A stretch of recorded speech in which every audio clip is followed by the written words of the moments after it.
So listen, before we bring in Brett and get ready to head over to YouTube, let's run down where we were last week against the guest picker, guys. Okay, right. So week 1, Gilbert got us. He went 5-1. You're going to be sad to know, again, Andy, we have lost to the guest picker. You were 2-4 this week. Tough. I was also 2-4 this week. And embarrassingly for me, after going 3-0 in the college games, I went 0-3. Or I'm sorry, 1-3, whatever. I was 2-4 this week. I don't even know why I'm trying to sugarcoat it. And the guest picker, Dunbar, was 3-3. He was 3-3. So you were -2 against the spread. I was -2 against the spread. And Dunbar was -2 against the spread. So our season totals right now, Annie, you are at 6-6, -2 on the over-under. I am at 6-6 and a lowly -6 on the over-unders. And the guest picker right now is 8-4, -2 on the over-unders. We got to start coming back a little bit against these guys. What's going on? Well, we're bringing in the dumb guy now, so we're going to be good to go. That's what I think. All right. Well, you be sure to let him know that when he comes in, man. We're handing out all kind of winners, but when it comes to the big 6, we are not showing up, man. So let's get ready to eat this week. Let's bring in our guest picker this week. It's going to be Mr. Brett Guennel. There he is right there. We're bringing him in. Hey, Brett, how you doing, buddy? Good. How you doing, man? Good. Welcome to the show, Brett Guennel, Second City alumni, producer, director, actor. Recently was on Tim Robinson's I Think You Should Leave on Netflix. That's great, man. It was a good performance on that thing. He's got his own radio show, Brett Guennel's Dive Bar. Brett, tell us where to check that out. Well, it's on Nautilus Rock, but unfortunately, it's only for one more week. Oh, man, really? Yeah, the station's folding next week. So I might eventually go over to Classic 100, which is also on Nautilus, but not in the near, not right away. So I might do a couple more week to check that out. Yeah. But it's fun. It's been a lot of fun. It's great, man. I put it on to sit by the pool, buddy. Oh, yeah? I love it. I love it. We get it on the radio. I think I sent you a little video of that. We had it on by the radio, by the pool. Had a couple of pops going, man. I'm sad that's getting shut down, man. That's sad, brother. I really enjoyed doing it. Surprisingly enough, there's it's cool. It's like, yeah, well, it's fun. It sounds like you're having fun when you're doing it, man. Well, you know why you're here this week, my friend. Huge Notre Dame fan. I think he grew up in the parking lot at the stadium there. My formative years, yes. Yeah, right. So huge Notre Dame fan. Okay, you know the gist here. We're going to do 3 college games. We're going to do 3 pro games. We're going to pick against the spread. We're going to pick the over-unders. We're going to start with college football. We'll save the Notre Dame game for the big splash ending. Let's jump into the first game here, guys. We got Florida State -2.5 in Death Valley against Clemson. The over-under is 55.5. Andy, you've been chomping at the bit in the first half of the show to get at this one. What do you think? Dabo, it's Dabo time. Look, Dabo's taking some heat, right? He hasn't been very good. Very good.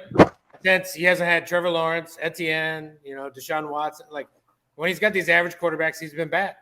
But why is Florida State any good? They were kind of good last year. They beat a team that might be overrated in LSU. Here's a Dabo stat for you. Dabo's 11-4 against the spread as a dog versus ranked teams, and his average margin of victory in those games are 6 points. And Dabo's been in 15 games as a dog. He's just straight up won 9 of them. He just won. He's 9-6 as a dog against the top 20 Pretty team. good. So give me Clemson. We're going to touch the rock, baby. We're going to touch the rock in Clemson. We're going to go give me Clemson. Give me the over. This over should be set at like 63. 55 is just free money. So give me the over, baby. Give me the over. Right, well, we'll see where we land on that. We need some help on the over-unders, no doubt about it. Now, Brett, I want to go to you, see what you think about this game. Now, I don't want to put any pressure on you, but I am going to tell you. In the first 2 weeks, the guest picker has won both weeks. That's no blowing. And Dunbar, he doesn't know anything. Yeah, right. Yeah, that's not looking good. So, what do you think on this one, buddy? Well, I do think FSU has got a better team this year. In Clemson, that loss to Duke was just a blowout, embarrassing. So, I think that the FSU's got this one. Dabo is I remember seeing him on the sidelines of that Duke game, and he had no answers. He had no answers for that team to get back in that game. He did not. And I do not think, again, I mean, Florida Atlantic obviously was a cakewalk. It would have been for anybody. So, and they still let those guys put up 2 touchdowns. So, look, I'm going to take Florida State. All right. And what do you on the over under? You think 55.5 or what? I don't know. Yeah, I'll take the over on that one, because I think it'll end up turning into a little bit of a shootout, stuff like that. But yeah, I don't think he's got the answers this year. He doesn't have the players that he's had in the past. So that's for sure. We were touching about that a couple of episodes ago because of the NIL stuff. It's just not that great a destination, I don't think. But listen, this is going to be a good game, and I think you guys are both right that it's going to be a shootout. You guys brought it up with Clemson. Everybody's stuck on that Duke loss, man. They're stuck on that Duke loss. That Charlton Southern game, their second game, they played Charleston Southern, and it's 24-17 at the half. Not looking good for Dabo. They ended up blowing them out, but they got out to a quick start against FAU. Looked like they fixed a lot of stuff, and they are clicking, all right? The quarterback, Klubnik, he's 68%, 693 yards, 8 touchdowns. Okay, they live here. They throw the ball way more than they're running the ball right now, especially when they're up. Florida State, Travis, he's 64%, 729, ATD, similar numbers there. Florida State, the big win against LSU. They beat Southern Miss, who's not a bad football team. Now everybody for them is stuck on this BC game last week. But guys, last week at BC, right, it was the Wells Crowther 9/11 game, right? They got that. You guys know the stories, 9/11, the man in the red bandana, everybody that came out of that building was like, who brought you out? Who saved you? Some guy in a red bandana. Towers end up coming down on the guy. He was a lacrosse player there. That's an emotional game for them, and they showed up, switched quarterbacks to a running quarterback, and they weren't ready for that. No doubt about it. FSU's for real this year, guys. I think so. I'm going to have to roll with Florida State. My man, Johnny Wilson, Calabasas alum, big Johnny Wilson is tearing it up down there. He's the big fella. They're going to go to him. I'm going to ride with Florida State in this one because this game is everything for them. They have to win this game to keep rolling and have a chance to get into the national championship game because they don't live in the SEC or the B1G. If you don't go undefeated in the ACC, you're not in it, man. So they know they're up against it. They've got to win this game. Give me Florida State -2.5, and I'm going to take the over as well with you right here. You think Dabo? You don't think Dabo has tape of what that BC quarterback did? Who's the second string backup quarterback at Boston College? You don't think Dabo doesn't have eyes and a video camera? It's like, but can his guy do that? Yes. Yes. We'll see. There's no way the Seminoles are coming into Clemson and winning. No way. I think so. I think so too. Death Valley. Now, how about this? Let me do one more. Duke a little better than you think they are. Duke is good. Yeah. Notre Dame plays them. You know, they're a decent team. Yeah, Duke. I'm telling you. Clemson, Dabo. Even though I did shit on Dabo, I'm buying into Dabo. Well, listen, man. I think the Seminoles are packing a canteen to head into Death Valley, and they're going to get out of there and be fine. Listen, next game, big game. This one is a big one. Ole Miss +7 at Alabama. The over-under is 55. Brett, who you got in this one? I'm going to take Ole Miss, and I'll tell you why. I have a little bit of history with Tyler Buchner, and the fact that Alabama and with Tommy Rees as well as their offensive coordinator, those guys are not good at all. And Tommy Rees is not good as an offensive coordinator. Alabama is not good. All right. So Ole Miss is going to win this game. All right. And then you think this is going to be a shootout here, or are they going to be? I don't think it's going to be a shootout because I don't think Alabama has the ability to get in a shootout right now. So I'll actually take the under on this game.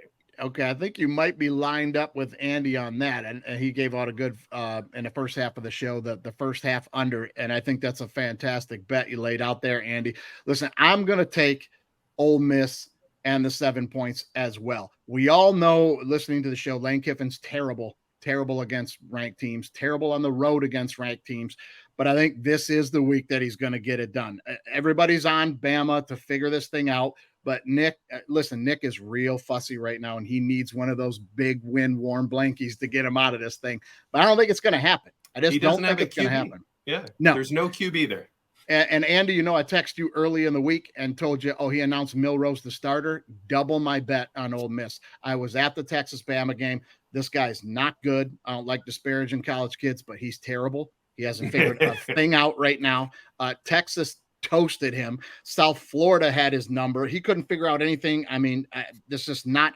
And then Nick goes with 2 other quarterbacks last week, and he lets him throw 10 passes total in a game he's almost going to lose to South Florida, which tells me this team has no offensive identity. He's got no faith in anybody he's got on the bench, and he's going back to Milroe. Guys, I'm out. Give me Lane to finally get over on Daddy. The Padawan becomes the Jedi this week. I'm taking Ole Miss. Give me the 7 points and give me the under here. I don't think this is going to be a shootout at all. Andy, where you at, man? You know, I like the Lane train. Like, I'm all in on the Lane train. I even pushed Ole Miss wins their division, the SEC. I think it's possible. I think they just got to beat Georgia, in my opinion. But this is a big step. They got to beat Alabama. It's kind of scary because I saw Lane was kind of lipping off yesterday or 2 days ago at a press conference, like saying something about like who's calling the plays on defense. I'm like, Lane, what are you doing? Like, Saban just is. We got a sleepy Saban right now, you know? Yeah. Like, why are you waking up Saban? Like, don't wake up Saban. He will find a way. So I will take Ole Miss, by the way. I will take the first half under for sure. First half under at 27.5. But if Lane, I'm open to switching my bet if Lane starts rattling off in the next few days. Like if I see some press conferences where Lane's like, this Bama team's not great anymore. I'm like, no. They jump over to Alabama. But I'm going to take the Lane train. I kind of want to hit that over. That's where I'm kind of leaning. Like, I do think under is probably the right play, but something tells me like kind of like that Texas-Alabama game where that final score was like 37-27. It was in that area, 34-24. Okay. Something like that, right? So I kind of think this is what – I'm not sure Ole Miss is going to be able to stop Bama. So I think it's a slow first half, and then I think points come. And so I'll probably go over. Okay. Andy, you're the only one I know over there, but, hey, that'll give you a chance to jump out on some people. All right, Brett, now is your big chance, man. I know we're going to hear it. I know you're a diehard, so take your time, brother, and let us know. Ohio State at Notre Dame. All right. Touchdown Jesus and the boys are 3.5-point dogs, and the over-under in this one is 55.5. Tell us why Notre Dame is going to win this game.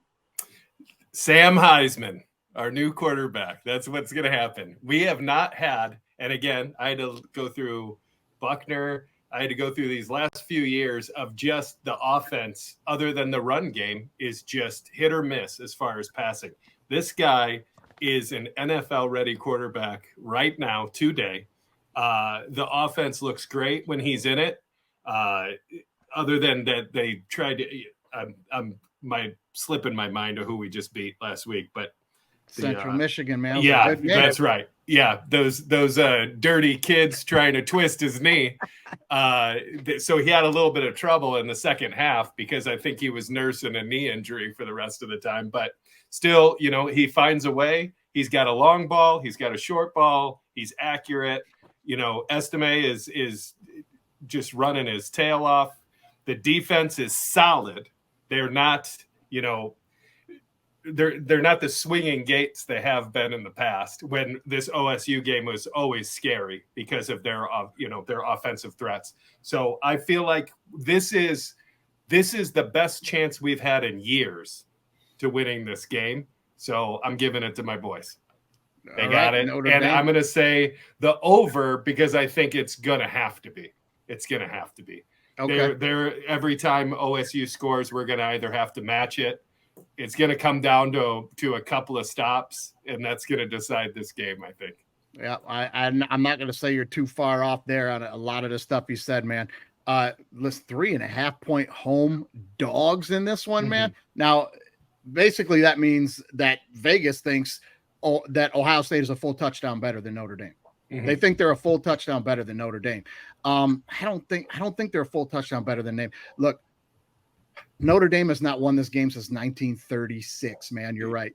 And the last 5 times they played, Ohio State has won in double digits, man. But Ohio State's been coasting the last 2 weeks, right? Youngstown State, Western Kentucky. They beat Indiana in the opener, who's decent, and it was the opener. All right, all that's fine. But, I mean, they've only given up 20 points in 3 games. That's pretty good. I don't care who you're playing. That is pretty good. 400 pass, 200 rush. They're that's just the way they live. That's the way they're going to do it. Both of these teams are better on defense than I think people are giving them credit for. I think this game, there's going to be some big stops in this game, but I think this is the year Notre Dame's going to get them. I really do. I agree with you. I think they have a quarterback. As to me, he is a brick-shitting bruiser, man. This dude running the ball, he's hammer time every time he touches it. I think they're going to be ready to milk a little clock when they need to. I think this is going to be the year, man. Give me Notre Dame. Give me the 3.5 points. And I'm also going to take the over in this one. And for Notre Dame, it's an absolute must win, where for Ohio State, it's not, right, guys? I mean, Ohio State can lose this game, win the Big Ten, beat Michigan, win the Big Ten championship, and still get in the playoff. If Notre Dame loses this game, they're toast, because the rest of the way, they got to play Duke, they got to play Pitt, they got to play Clemson, they got Wake, they got Stanford, they got to play USC, they got to play Louisville. They have to win this game, and I think they know it. Andy, what do you think, man? Well,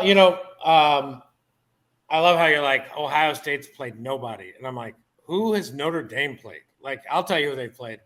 They played a horrible Navy team. Then they played Tennessee State. And then they played NC State and Central Michigan. Like, Notre Dame hasn't played anybody.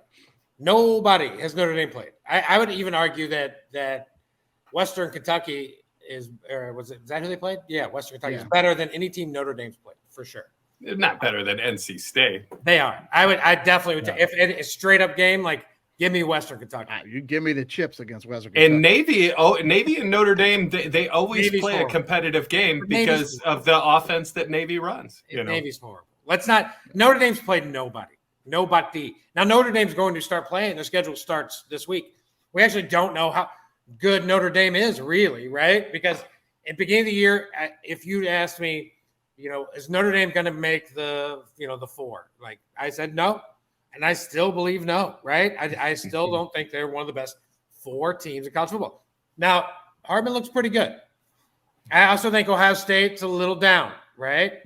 Like, I think about that game last year a lot, right? Notre Dame lost this. Do you remember the score of that game? 21-10. Yeah. 21-10. That Ohio State team was better. Stroud, Marvin Harrison, they had the Jigba. They just had more offense, right? So automatically I'm leaning under on this game. For some reason, I think the Notre Dame coach is kind of a good defensive coach. I think something tells me, like, he's kind of locked in on Ohio State a little bit. Yeah. It's his alma mater. Yeah. Right. So he knows Ohio State. So he knows the way. He knows these kids. I like the under on that, under 55. Game was 31 last year. So, and it was a much better Ohio State offense. So I think earlier, a couple days ago, I was kind of on Ohio State, to be completely honest. But I've kind of switched my tune. I've kind of jumped over. And I kind of think neither team is very good. As good as we think they are. Like, I think a home dog getting 3.5. Here's the other sneaky part for me. Are we sure Ryan Day is a good football coach? Because I got a couple stats for you. And I want you guys to chew on these. And here's a Ryan Day stat. All right. Ryan Day against the spread as a favorite, which happens often, versus top 20 teams, 4-10. And he's 1-8 in his last 9. 1-8. So Ohio State's been favored, and there's a lot of dudes in the NFL that went to Ohio State, right? Yeah. Okay. And I don't know. Also, the other fun stat is that Sam Hartman as a dog in his last 6 games has covered 5 of them. I think he goes 6 for 7. I think Notre Dame wins the game straight up. I think I'd play the Notre Dame money line, and I played Notre Dame plus 3.5. So I'm on the under. I love it, man. I'm going to tell you, I think you're dead on about Ryan Day. He loses this game this weekend, and then and dumps to Michigan again, he's going to be Cooper Jr. down there in Columbus. They're going to run him out of town, man. I'm telling you that right Tressel, now. Give me Tressel. Tressel's a better Ohio State coach right now than Ryan Day. Well, yeah, Tressel had to leave because NIL wasn't legal yet. But. Right. He did it in his own way. Yeah, and that's why they still play Youngstown every year. That's a backdoor deal with him still going on, man. But, the old Irish don't pay people shit. So those guys aren't doing it for money. They're doing it for the Lord. Big game though for Notre Dame, man, because next week they go to Duke. That's not going to be easy. Then they go to Louisville. That won't be easy. Then USC comes to town. Yeah, man. And then they got Pitt, and then they go to Clemson. Like for Notre Dame, absolute must win. And I think they get this one. I'm not sure in the next few weeks how many more they're going to get, but they'll get this one. Either Notre Dame's going to go on a tear and be deservedly right in the playoff with one of the toughest schedules in the country, or the wheels are going to start coming off the bus and they're going to lose a bunch down the stretch, and Notre Dame fans are going to feel catfished again. It's all injuries, man. And that when, Central Michigan's rolling up on his knee and twisting it over, I'm like, that's it. I mean, had he been knocked out of that game, we might as well put the for sale sign out. That would have been it. So that would have been it, man. Hey, him and injuries. Rodgers both go down, man. Yeah, go down. Why are you trying to fight these 300-pounders like you're going to shed them off, man? Go down. I also think, by the way, Mikey, I think next week, if Notre Dame wins, it's a classic buy Duke spot. When Notre Dame, they're going to be overhyped. They're going to be Notre Dame's going to be a little higher point spread than they should be. It'll be like a touchdown, maybe an 8-9 point favorite if they thump Ohio State. Yeah, but I will say this: they slept on CMU this last time, and they had to catch up at the second half. So they already had their slough of looking too far ahead to Ohio State. So hopefully they don't do that again. I know you hope so, man. Now before we slide into these NFL picks, guys, we got to throw this one over to our sponsor, Black Hawk Coffee. Brett, I don't know if you've caught some of these wonderful spots that our guy that's on the show now, a minor league Hall of Fame baseball announcer, Gordon Butterfeld, on the call for Black Hawk Coffee. Go check these out on YouTube, man. They're pretty damn funny. He's good at what he does. Gordon, we love you, man. Here's a little bit from Black Hawk Coffee. And Gordon, tell him what just happened, my friend. Oh, what just happened? What just happened is brought to you by Black Hawk Coffee. Start your day off with Black Hawk Coffee and you'll be flying high and landing right on time. That's Black Hawk Coffee, a Colombian Bean Company. Young Mandy Will's taking Bosco for the morning walk. Ho, ho, squirrel! Look out! Oh, my Yankee Doodle Mandy right through the briar patch. Let's take another look at Bat Mandy taking on the Scarecrow. Right here, her eyes are focused on the lights in the house, and they'll need to adjust to the darkness. Oh, down she goes, and she quickly learns she'll have to adapt to the darkness, but the Scarecrow was born in it. Don't let the irony of the lawn decorations fool you. They're for the fall. But we all know the dark night rises with Black Hawk Coffee. Oh, what just happened? All right, hey guys. NFL this week. 3 big games on the docket. One near and dear to my heart, another near and dear to yours, Brett. So let's start in the middle. We got the Buffalo Bills laying 6.5 at Washington. Andy, where you at on this one? Big game for Buffalo and Washington, right? Where you at on this one? 1-1. I think Buffalo's going to be the kind of team you want to bet at home and you want to kind of fade on the road. Generally, I don't think Washington's very good. They haven't beat anybody, right? They beat Arizona. They beat Denver, I don't know. But I would, I kind of pray that it gets up to 7, and I'm going to take Washington. And then I'm going to take the over in this game for sure. I think the over is a great bet, and I love the over here. I think they're going to get it one way or the other. So it maybe Bills win by 3, but it's going to be close, and I'll want the dog in this one. All right, so you're going to take Washington and the points and the over. Yep. All right, Brett, where you at on this one, man? That Washington, they came from some serious being behind to Denver, and I mean I would not have thought that team had the firepower to get back in that game. And not only did they get back in it, but they won it. So I'm confused about whether Washington is good or not. So obviously we're going to need a little bit more to see. The Bills have been a little all over the place though as well. I mean, they're winning, but they're not winning. They're not winning like confidently, I wouldn't say. So I'm gonna take Washington in this one until we see some consistency. The only thing I've really seen out of either team that's impressive is that comeback win against Denver. I thought that was really impressive. So, and then Bieniemy is changing the culture there of that team. They're more focused. This is their non-Snyder year. So, I mean, they're looking to make some waves. So I'm going to give it to Washington.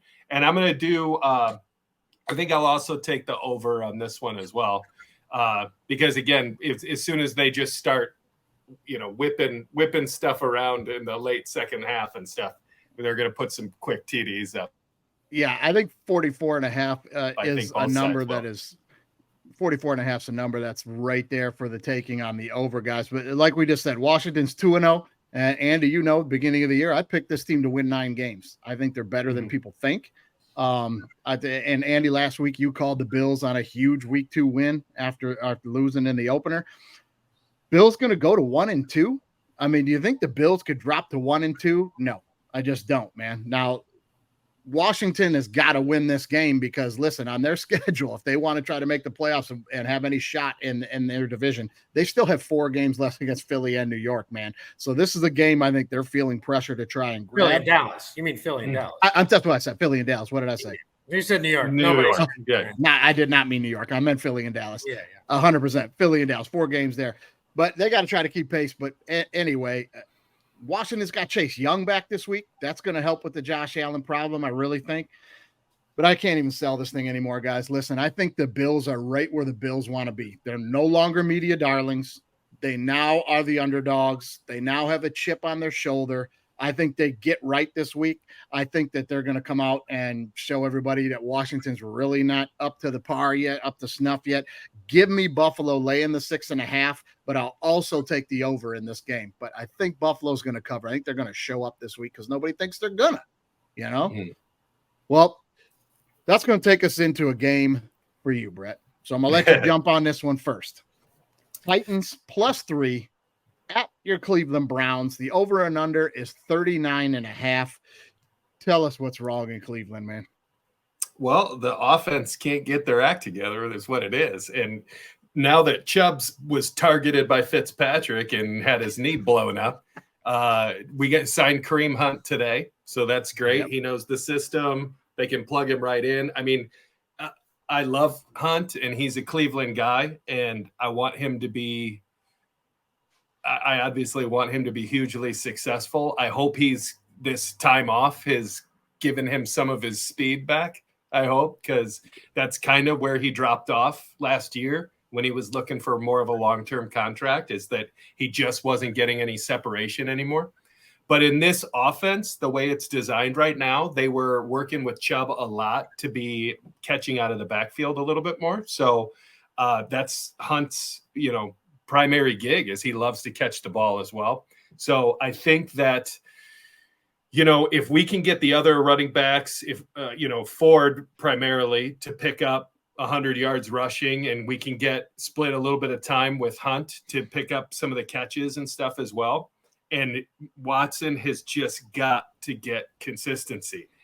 He has glimpses of who he was, and then other times he looks worse than Baker with the shoulder injury. So it's a work in progress. The only thing I know is that defense is lights out. So if any team would be afforded the opportunity to have their offense find its identity and click, it's Cleveland this year, because the defense is that good that they're going to keep these low-scoring games and hopefully be able to figure it out. The Steelers, I mean, the only reason the Steelers won that game is because they got 2 defensive touchdowns off of a fumble recovery and a pick 6. Otherwise, they don't win that game. They had less than 200 yards total offense. They were never in the red zone. The Cleveland's defense is for real.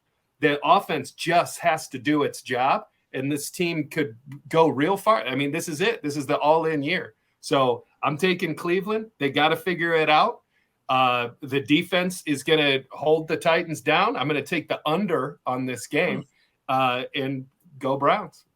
Hey, I'm going to agree with you that the defense is legit and the offense is struggling. And I think you're right about Watson. And I'm going to tell you, I think he just lost a little piece of who he was in every one of those massage rooms.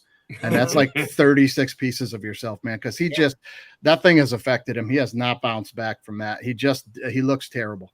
He looks absolutely abysmal. The Titans are tough. They want to bully you, right? That's who they are.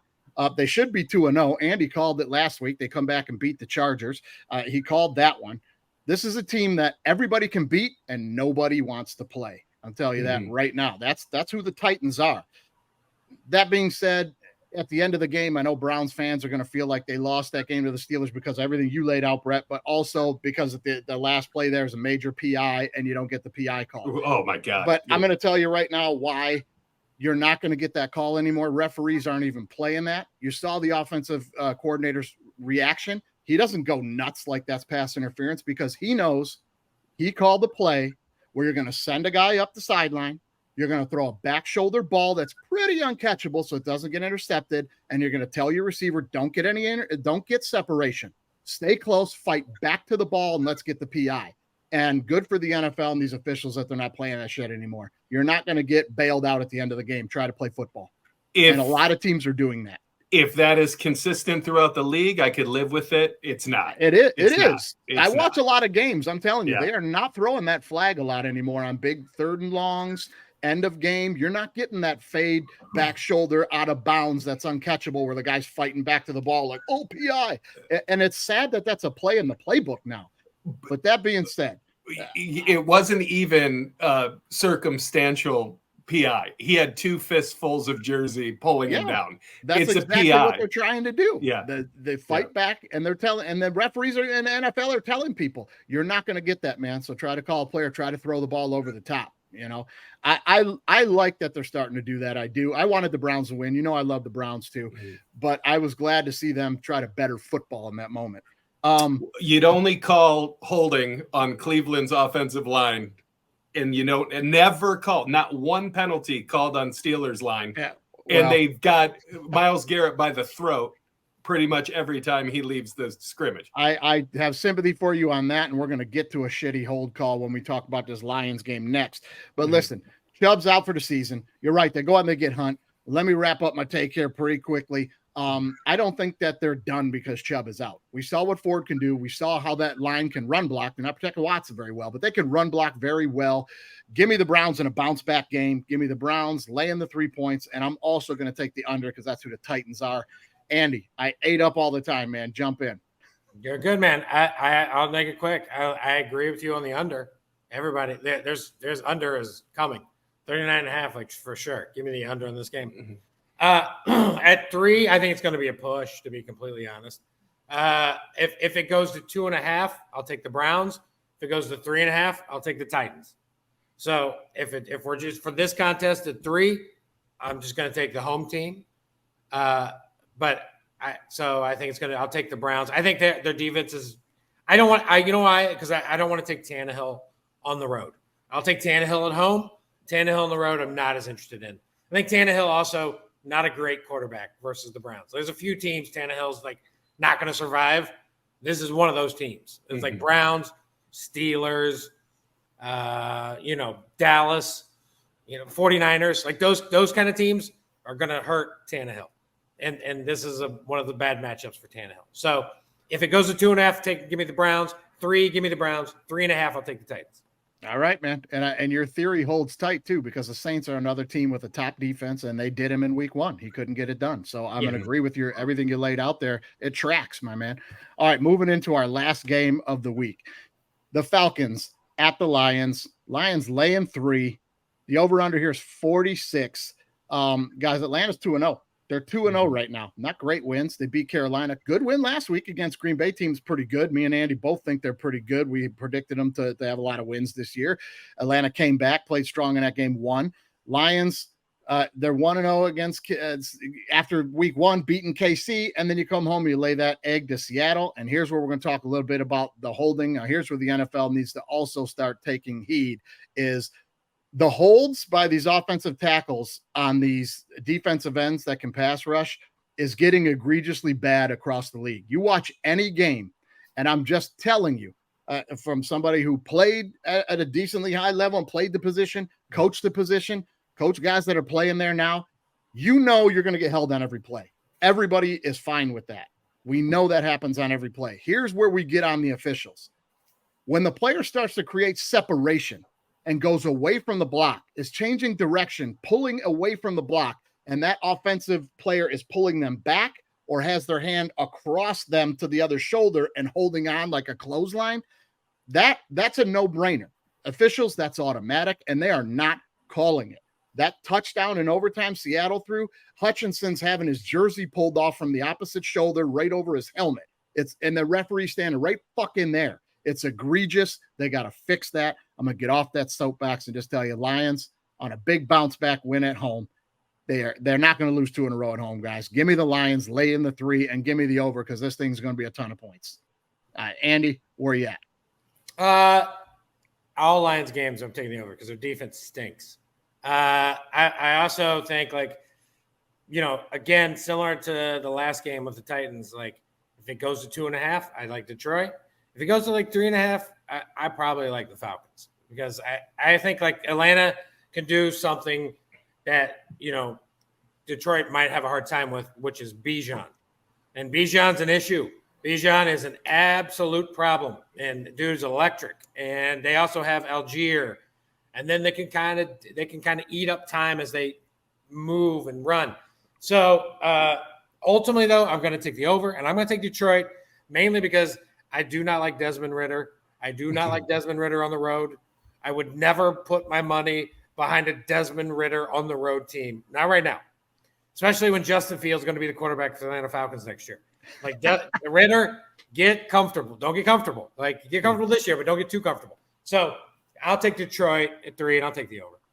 All right, man. I think it's a fair prediction about Justin Fields. That's a good one, and I hadn't heard that anywhere else. So that you heard that here first, man. On All Right Bet. I love that. It's a great team point. They just run. They don't even throw. They barely throw. Put Fields there. Yeah, just run the option or some shit, man. All right, Brett, where you at on this one, buddy? Well, Detroit is, I lived there for quite a long time. I loved, that's my NFC team. They much like Cleveland, no matter how bad the team is, the fans show up and support all the time. But now the team is actually pretty good, and I think that there is such a groundswell of confidence coming from this team this season because of how well they did last year that is palpable. I think the fans feel it. Even watching, Tim and Sam's videos that they were posting on Instagram, it just feels like a different place now. I've went to games there before and never felt that place literally coming off the hinges like it is now. I think that home field advantage at Ford Field means something now. And I feel like the team is good enough to get these wins. I feel like they should have gotten that win last week. And I feel like that the Detroit is for real this year. So I'm taking Detroit, for all those reasons that are a little bit more spiritual than actual physical. But the teams, it's that changing that culture. This team now expects to win. And at no other time other than the end of last year did I think that I could ever say that about the Lions. You know what I mean? They expect to win, and I feel like they will win, and I will take the over as well. Yeah, they're going to score some points, man. I'm telling you, I haven't seen Detroit like this since 91, and I was a kid then, man. And, but we beat the shit out of that Cowboy team, our only playoff win ever. But anyway, hey, I digress. That's the picks for this week, guys. Brett, I no disrespect, man, but I hope you are the guest that lets us get on the board with the victory this week. Well, I think you and I picked almost exactly everything the same. I think we're pretty close. Maybe an over-under here or there, man. But we got to make it. We just match the pickers' picks. We just got to stay close, and we'll make a run at some point, right, Andy? Yeah, that's right. That's right. Love it. Well, love hey, it.